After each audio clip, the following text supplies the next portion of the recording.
नमस्कार दोस्तों, कैसे हैं आप सब। उम्मीद करता हूं आप सब बेहतर होंगे, सकुशल होंगे। दोस्तों, हमारे एक मित्र हैं नितिन गुप्ता के नाम से, जिनकी आईडी है। भाई हमसे कहते हैं कि सर, मैंने डायरेक्ट साइबर ऑफिस में कंप्लेन की थी 24 घंटे के अंदर, क्या मेरा पैसा वापस आएगा। दोस्तों, नितिन गुप्ता भाई हमसे जानना चाहते हैं कि 24 घंटे के अंदर भाई ने साइबर ऑफिस में फोन करके कंप्लेंट दर्ज करवा दी थी। विद इन 24 आवर्स क्या भाई का पैसा वापस मिलेगा। दोस्तों, हम भाई को ये बताएं कि पैसा वापस मिलेगा या नहीं मिलेगा, इससे पहले हम आपको वो आधार बताते हैं कि जिस आधार पर भाई ने ये प्रश्न किया होगा।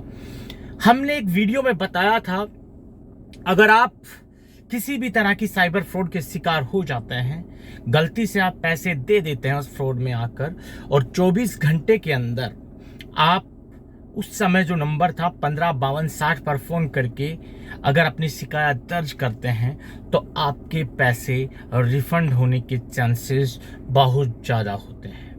बहुत ज़्यादा से मतलब आपके 90% चांस होते हैं कि आपके पैसे आपको वापस मिल जाएं, अगर आप जल्द से जल्द करते हैं कंप्लेन। अब 155260 तो हो गया बंद, अब 1930 है। ठीक है, बेशक नंबर चेंज हुआ है, बट अभी भी 1930 वाले यही दावा करते हैं। उनका दावा मैं आपको बता देता हूं। उनका दावा है कि आप किसी भी तरह के साइबर फ्रॉड के शिकार हुए हैं, या फिर आपने गलत पेमेंट कर दिया है किसी अन्य नंबर पे। किसी अकाउंट नंबर में आपने पैसे डालने थे, बट आपने किसी दूसरे अकाउंट नंबर में पैसे डाल दिए हैं, या फिर जिन लोगों ने आपकी फिल्म, आपकी वीडियो बनाया और आपसे फिरौती के पैसे मांगे, आपने उनके अकाउंट में पैसे डाल दिए, और आपको पता चला। आपने 24 घंटे के अंदर अपनी कंप्लेंट दर्ज करवा दी। वो सारे एविडेंस 1930 पर फोन करके उन लोगों को दे दिए कि आपने इतना पैसा, इतना अमाउंट इनके लोगों के नंबर पर डलवाया था।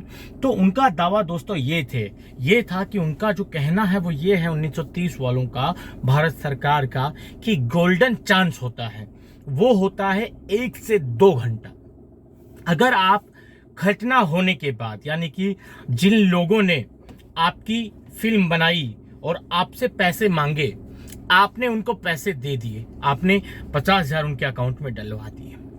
अगर आप वो 50,000 रुपए डालने के 1 घंटे के अंदर या 2 घंटे के अंदर, जो कि गोल्डन टाइम होता है शिकायत दर्ज करने का, अगर 1-2 घंटे के अंदर अपनी शिकायत दर्ज करवा देते हैं, तो 1930 वालों का दावा है कि 95% चांसेस हैं कि आपका अमाउंट आपको वापस मिल जाए।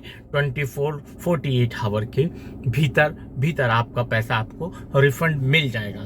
अब देखिए कि 1930 वालों ने तो अपना दावा आपको बता दिया, बट होता क्या है, ज्यादातर मामलों में शिकायत दर्ज करने में लोग 4, 5, 6, 10, 12, 15, 18, 20 घंटे तक लगा देते हैं।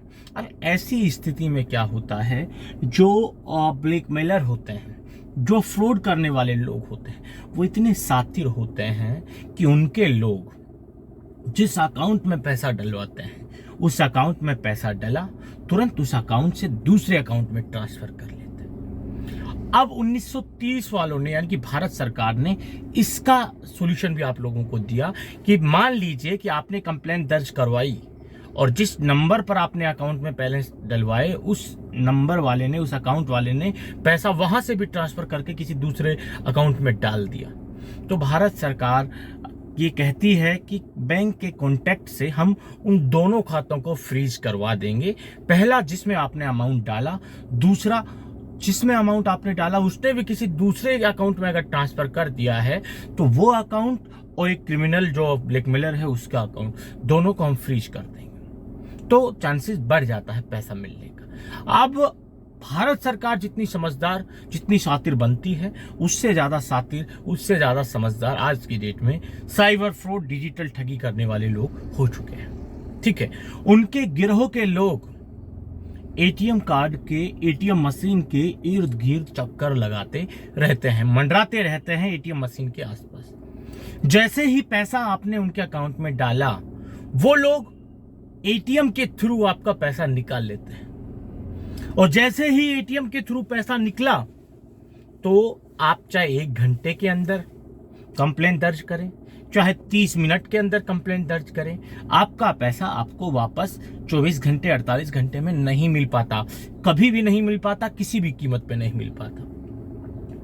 ये कंडीशन लागू तब होती है जब थ्रू एटीएम आपका पैसा निकाला नहीं गया हो। आपका पैसा क्रिमिनल के अकाउंट में सेव होना चाहिए, उसके अकाउंट से किसी दूसरे अकाउंट में अगर भेजा गया है तो उस अकाउंट के अंदर वो पैसा होना चाहिए, तभी आपका पैसा आपको मिलने के चांसेस बढ़ते हैं। अगर थ्रू एटीएम वो पैसा ब्लैकमेलर्स ने या फिर साइबर फ्रॉड करने वालों ने निकाल लिया है थ्रू एटीएम, तो आपको आपके पैसे मिलने के चांसेस जीरो हो जाते हैं। मतलब जो हम बताते हैं 24, 28 आवर 48 आवर में आपका पैसा मिलेगा, तो ये चांसेस जीरो हो जाते हैं। उसके बाद एक कानूनी प्रक्रिया के तहत ही आपका पैसा आपको मिल सकता है, जिसमें आप कंप्लेंट दर्ज करेंगे, पुलिस पर प्रेशराइज करेंगे, कार्रवाई होगी, वो गिरफ्तार होंगे, उसके बाद वाया कोर्ट आपका पैसा आपको मिलने के चांसेस होते हैं, अन्यथा आपका पैसा उस तरीके से नहीं मिल पाता है। और ब्लैकमेलर इतने साथे हो चुके हैं, वो एटीएम के आसपास मंडराते रहते हैं। यही कारण है कि मैं कहता हूं कि अगर शासन प्रशासन चाहे तो हर रोज इस तरह के न जाने कितने फ्रॉड करने वालों को तो वो ऐसे ही चुटकियों में पकड़ सकते हैं, चुटकियों में। सिर्फ उनको सीसीटीवी फुटेज खंगालने हैं एटीएम के, सिर्फ उनको एटीएम के पास सिविल ड्रेस में अपने लोग तैनात करने हैं और ये देखना है कि कितने लोग इस एटीएम से पैसे निकलवा कर ले जाते हैं, क्योंकि वो लोग एटीएम के इर्द गिर्द अक्सर मंडराते रहते हैं। और जब सिविल में कोई कर्मचारी खड़ा होगा पुलिस का, सीआईडी का, तो वो आसानी से उस इंसान को पकड़ लेगा जो फ्रॉड द्वारा पैसे डाले गए उसके बाद वाया थ्रू एटीएम निकालने के लिए आता है। और इसके लिए आपको मेवात के लोकल एरियाज में जाना पड़ेगा, वहां अपना सीआईडी के कुछ लोगों को लगा दीजिए। आप हर रोज 3 से 4 जो आरोपी हैं, और जो आरोपी क्या जो अपराधी हैं, उनको डायरेक्ट गिरफ्तार कर सकते हैं, बिल्कुल फ्री ऑफ कॉस्ट, कोई दिक्कत नहीं। बट भाई नितिन गुप्ता भाई, आप जो कह रहे हैं कि 24 घंटे के अंदर आपका पैसा, आपने शिकायत दर्ज कर दी थी, पैसा मिलने के कितने चांसेस हैं? अगर आपके द्वारा जो पैसा डाला गया वो पैसा थ्रू एटीएम नहीं निकाला गया था, तो होगा भाई 70 से 80% चांसेस आपका पैसा आपको वापस मिल जाता। अगर थ्रू एटीएम जिसके चांसेस होते हैं 95% की पैसा डलने के आधा घंटे या 10 मिनट के बाद थ्रू एटीएम निकाल लिया जाएगा, तो आपका चांसेस ऐसी स्थिति में जीरो हो जाता है, शून्य हो जाता है। फिर कानूनी प्रक्रिया के तहत ही आपका पैसा आपको वापस मिल सकता है। उम्मीद करता हूं कि मैंने जो वीडियो में बताया आपको समझ आया हो। दोस्तों आज के इस वीडियो में इतना ही, जल्द मिलता है नया वीडियो लेकर नई जानकारी के साथ। रखिए तब तक अपना ख्याल। जय भीम, जय हिंद की सेना साथियों।